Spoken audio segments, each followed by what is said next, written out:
Look, if you only have 2 hours a day, you can still make $1,000 a week in your cleaning business. Let me show you guys how I did it. Okay. A lot of people think that they have to invest 8, 10, 12 hours a day in their business to be able to make that amount of money, right? So many people are really stuck on that old school hustle culture, right? And I know I can get trapped in that as well, but you guys understand you don't need 10 hours a day to be able to get your business to a certain level that you want, nor do you need 10 cleanings a day to be able to get to that certain level of your business. Now, will that come the clients part? Yes, 10 hours a day, we're going to be able to allocate that to a team, okay? But you guys, I want you to really just get that out of your mind, thinking that, oh, Jazz, I don't know if I can start this business. If you work a 9 to 5, you don't have to quit. You can still build this business. You guys, there are so many students in the academy to where either they're in a current corporate ladder that they're trying to climb up, or they're transitioning out of corporate, or they're still in corporate. You guys, you can still have a very successful cleaning business. And I'm going to show you guys how you can still be able to do that. Okay. So let's break this down. I want to first let's cut out all the myths. Let's break this down. What would it take to actually make $1,000 a week? Okay. Making $1,000 a week, you guys, is basically 5 jobs at $200 on average. Do you think you can get 5 jobs a week? Or what about this? What if you can get 4 jobs at an average of $250 per week? That means out of 7 days, you're getting 4 jobs. Do you think you can get 4 jobs? Could you get one premium job?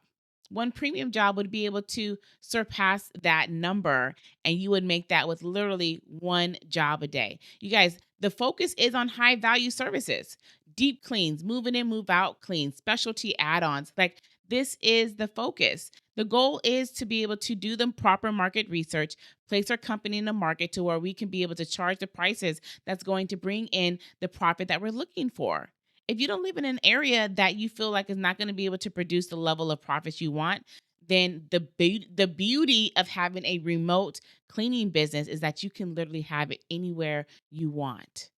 If you want to have it operate within your same state, do that. If you want to have it operating outside of your state, you can do that as well. Will there be a little extra homework? Yeah, but are we up for the task? Yeah.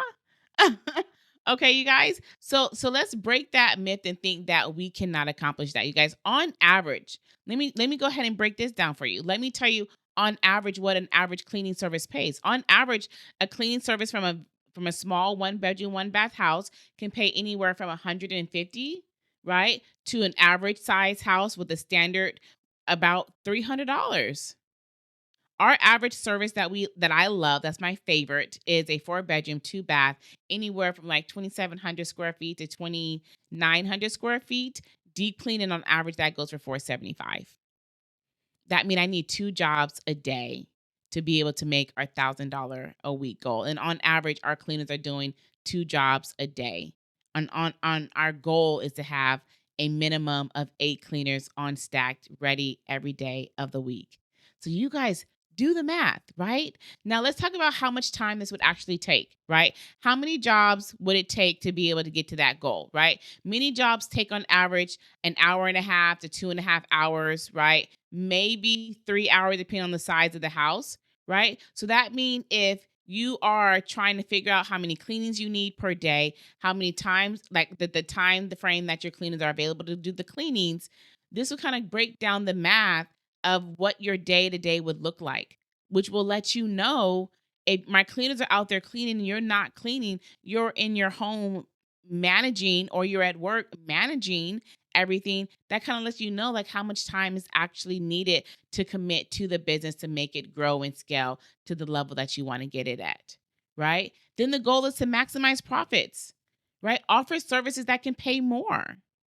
Put your company in an area that can be able to charge the maximum price. And we're not, gouging for prices. No, we're just making sure that we're doing the smart things with business. We're placing it for profit. That's what we're doing. Okay, you guys go. Y'all don't look at me. Y'all drive through neighborhoods and you'll see certain stores are located in one certain side of town versus another side of town. Certain stores are located in those side towns. And don't come from me because I'm a girl from Compton. I've been there. Like I know what kind of stores are located on one side of town versus driving up the street and things start changing, start looking a little different. You're like, oh, okay. And then the stores start changing. So if companies are doing that, why wouldn't we do that with our own business? Let's plant our company for profit. Okay. So we want to make sure that we're focusing on upsells, right? Upselling and offering add-ons. You guys go to McDonald's. What are they asking? Do you want to exercise this?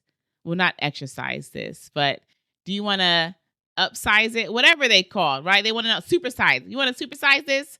Would you like to add fries on? Would you like to order a drink? Right? Would you like to order apple pie? Okay, that is upsell. Right now, they're asking for tips when you go to McDonald's. Like, dang, all you did was take my order, but I appreciate you though. Okay, you guys. So you want to make sure that you are upselling, offering add-ons, add-ons for fridge, add-on for ovens, add-on for windows. Right. Partner with outside companies that offer lateral services that you do. So when you do have a move in and move out cleaning, then you can say, hey, do you need a company to come pack your home? Do you need a company to come move your home? Do you need a company to come take down all your tech, as in like your TV installations and things like that? Right? Hey, this is how you're going to be able to maximize each client that comes through and increase the profitability per each client that comes through. Okay. Our goal pricing is flat rate pricing, right? So we always are going to have our set number of minimally what we're going to make, and everything on top of that is just icing on the cake. Right? Pro tip, don't undercharge just because it's a small job. Don't undercharge because you are brand new. Nobody know you're new, but you do. Boo. Nobody know you're new. You guys, so many times I talk to people like, oh, well, I set my prices as this because I'm just starting. And then as I start, I'm going to, increase it. But why? But why? I've been in brand new stores, brand new spas, brand new restaurants, and then they're like, hey, you guys were brand new, so everything on the menu is half off until we've established ourselves enough, and then we're going to do our regular prices. They're like, no, what do you want to order? Tell me what you want. You want to supersize this? Do you want to supersize this? Okay. You guys, so we should not be undercharging for our services just because we're brand new.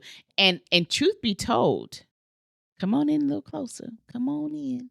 You're really not brand new, because if you hired right, you're really leveraging the time frame and the experience and knowledge your cleaners have, because you ain't out there cleaning.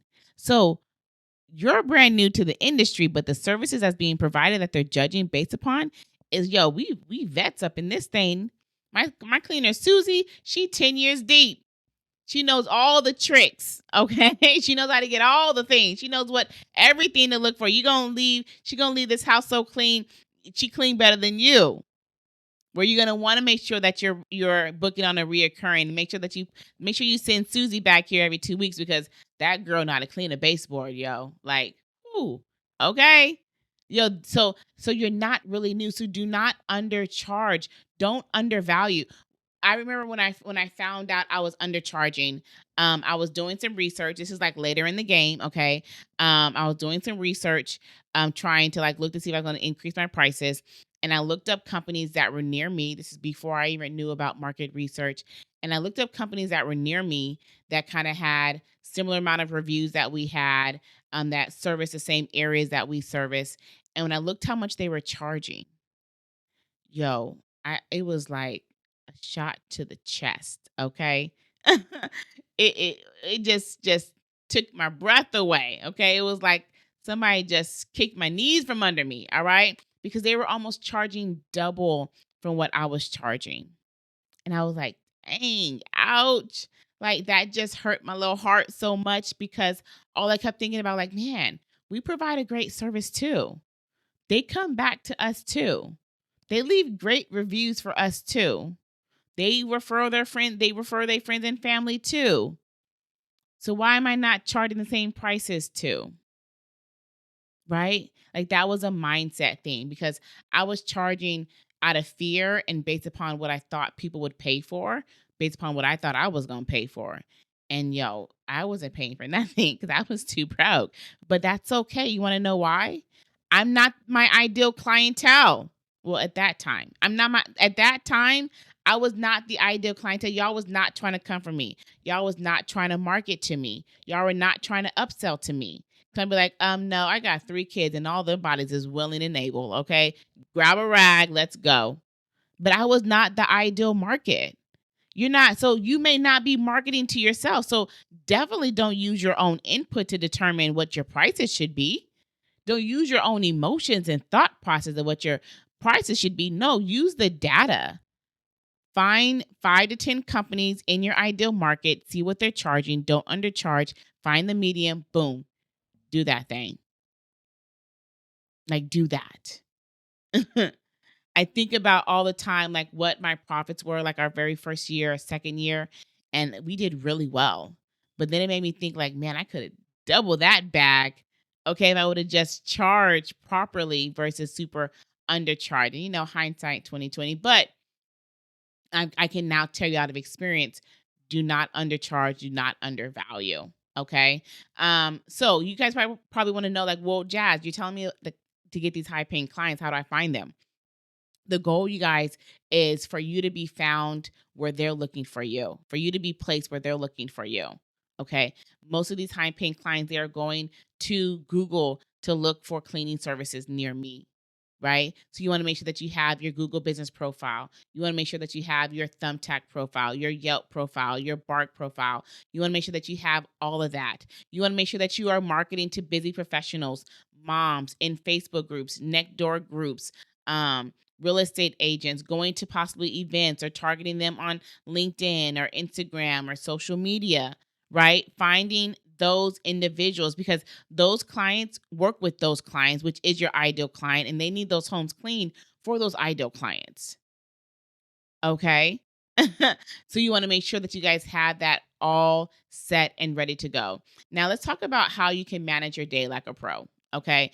The best thing to do is to write out your task list, right? I like to use Notions kind of like as our day-to-day managing, where I write out what I'm going to do in the mornings, afternoon, and end of day, right? Now, depending on what your day flow looks like, if you're trying to just focus on that 2 hour a day window, then you want to be checking in with your cleaners, make sure that they're okay, they're ready, they're set to be on time.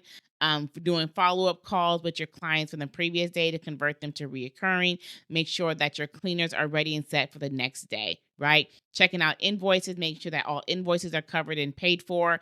You want to make sure that you're not missing any replies back to emails, text messages, lead follow-ups, and anything like that. So within those 2 hour windows, you want to make sure that your activity is profit producing activity, right? Not just, oh, let me just surf here and look here and do this. No, make sure that your activities are profitable activities.